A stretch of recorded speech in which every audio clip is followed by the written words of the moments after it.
So I feel like I've got to go back, and I'm sort of ready to go back. You can tell it's all about experimentation. And this apron is part of a gift I got from a group, senior helpers in Alabama, when I've done work with a provider down that way for home care options and programs that we've offered in the community down there, so that people could come together, learn. And so that's pretty much what we're doing here. And we're experimenting. We're trying some things. When I last left you with my elimination lab experiment, we had done how much fluid would it hold pouring water into it and seeing how much it would absorb and whether it does indeed feel dry when you wear it, or what does it feel like, and mostly. So we left it that way, but I was holding the garment in front of you and I said, well, to really figure out how this works, I guess I should really try it on and try it. So I did. And it wasn't really my favorite thing to do, because it feels truly, as an adult, it feels so weird to say, well, I'm just going to go ahead and pee wherever I want to. Actually, I didn't. I went on in the bathroom because it just didn't seem right. And so, yeah, I put the brief on and the pull-up, because I used the pull-up. I didn't try the brief yet. Not that I won't. I just was working on one. And I used the one for daytime. And what I found out is it was hard to make myself go without, because it was just like, I couldn't do it standing. I'll be honest, because women, as a rule, don't pee standing. I actually had to sit down to do it. And I did lower this, put the seat cover down and sit on top of it, because I wanted to simulate what it would be to sit on a surface that didn't have an open area under you, so that there wasn't a place for the fluid to go down and sort of hang out in that open space of a toilet seat. Because I'm pretty committed to trying to do this, at least as much as my brain will allow me. And so when I did it, the interesting thing was it was awkward.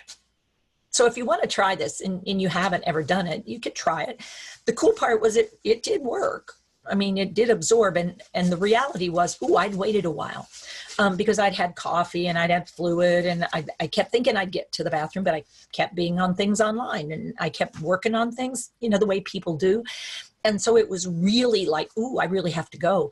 So I probably allowed my bladder to fill to max capacity, which some of us, care people, are really bad about this. It turns out teachers, nursing personnel, sometimes therapy personnel, moms with multiple children are high risk for abusing their bladders.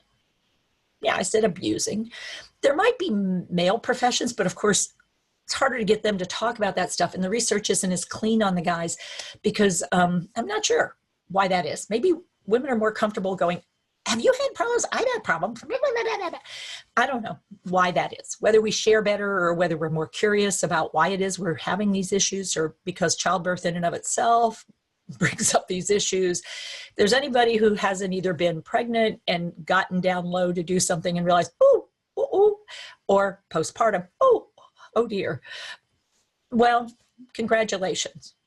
I'm not one of those people who never had problems, to be honest, especially by the third kid.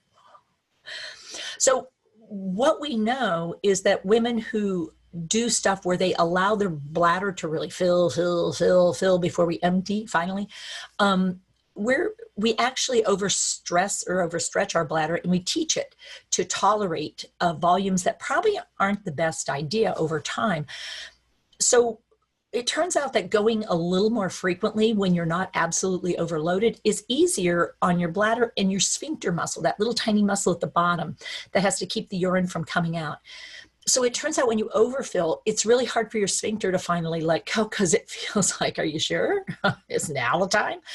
Because your brain has learned to override what's called a spinal arc. And the spinal arc is sort of this automatic thing. It's in your lower spine, and it says when it fills to this capacity, the sphincter opens and the bladder squeezes, so we can get all that out. But after years of abuse, and this is self-abuse, what ends up happening is the bladder gets big and a little floppy, like an overinflated balloon, and it's harder for it to squeeze down and get all the way there. But then on the other hand, some people become so worried, so concerned, or their sphincter was sort of not very, very good at holding. So what would happen is they would only get a little bit of urine in, and it was like, ooh, ooh, ooh, ooh, ooh. And so their ooh, ooh, ooh caused the muscle to go, oh, oh, I should squeeze now. And it was like, no, no, no, no, no. But it was too late. So that's called urge incontinence. When you have that, like you have this thought, I should go in, and it's like, oh gosh, there it goes. That key in the door phenomena, where there's a cue that your brain and your spinal cord activity sort of gets messed up. So what was happening for me is I had let my bladder fill. So it was sort of hard to get going. But the honest answer is, yeah, it held everything. It did. Now, I'll be honest, I wouldn't want to sit on it long after it was filled because, as I said, you know, it filled up pretty good. What I don't know for sure is if I would wear it for a long period of time, how that would work out for me. So there's more experimentation to be done, or maybe it's observation of people who are wearing the product. Because I think sometimes, quite honestly, it wasn't because it was wet that I wanted to take it off, and it didn't smell. I mean, it does have that property of eliminating odor. So you could not smell the urine like you can sometimes, like right after you go to the bathroom and like, ooh, wow. No, none of that. So there wasn't an odor and there wasn't moisture. The reason I was like, okay, that's enough, is it was heavy. So I'm not sure that that would have been strong enough a cue, to be honest with you, if I didn't have an intact, very sensitive brain, because heavy around my waist and around my hips wouldn't necessarily be a really strong cue that what I had was incontinence. So I'm curious, as we start moving forward, maybe we should pay more attention to the cues we're getting from people, which is they didn't notice.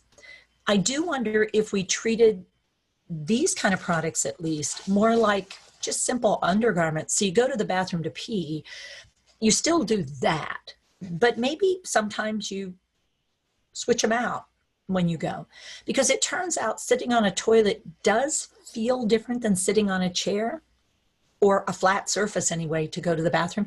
And that's been years and years for some of us.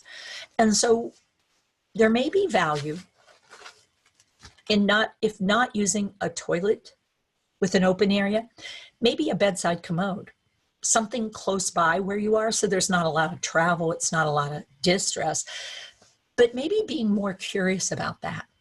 And maybe even if I have a brief on, it turns out sitting on the pot can sometimes stimulate that idea of going. Because remember, there's two kinds of elimination. Yeah. If you're going to be supportive and provide care, the better you're prepared, the less likely it is you're going to be surprised. And we can reduce the danger, the risk, and hopefully be able to come together and move forward.